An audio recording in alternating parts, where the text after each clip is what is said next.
Now, as you're seated here, that's all about you. Your own wonderful human imagination is the God of the universe. That is the one spoken of as the Lord Jesus. That's the one. Is it really true? Well, you're called upon to test it. Test it and see if it's true. Now, I have a letter on me tonight. I really should read it, but I'm not going to. I should read it just as he wrote it, but I'll tell you the contents of the letter. This gentleman hasn't been here in years. The last time I saw him was at the E-Bell. Well, you know, who have been coming since the E-Bell, how long that has been. He said, I must tell you this story. It may not make sense, but I must tell it. For it's the first time that I have ever used my training according to the things that I have heard you say.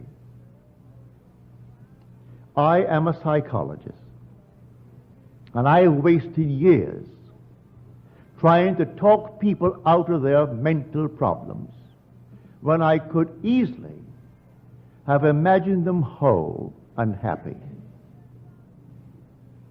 Now, here is the story.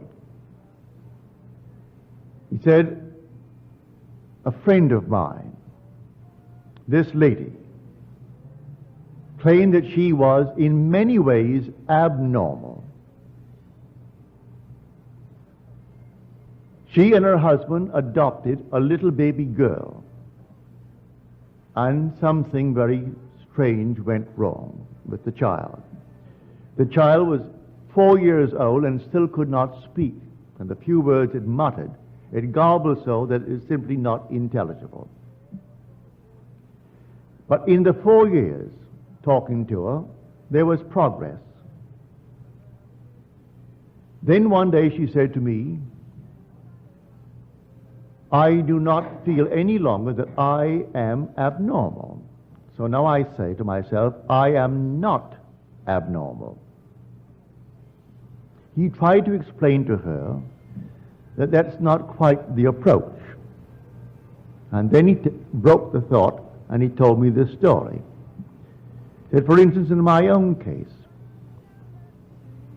I find a home that I want. I begin to imagine that I'm living in that home, and then doubt sets in, with the result that that doubt materializes into a person.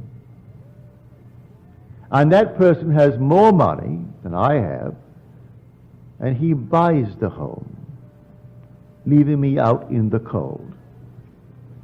I know from that experience that every person in my world only reflects a mood in me. Everyone that I meet, whether I know them or a stranger who buys the home that I wanted. When the doubt set in, the doubt materialized into a person. I didn't know him, but he only reflects that mood of doubt in me. So he has more money and he buys the home, and I am out in the cold. So I reconstructed a sentence for this lady. And I said, no longer must you say, I am not abnormal. You must now begin to say, I am perfectly normal.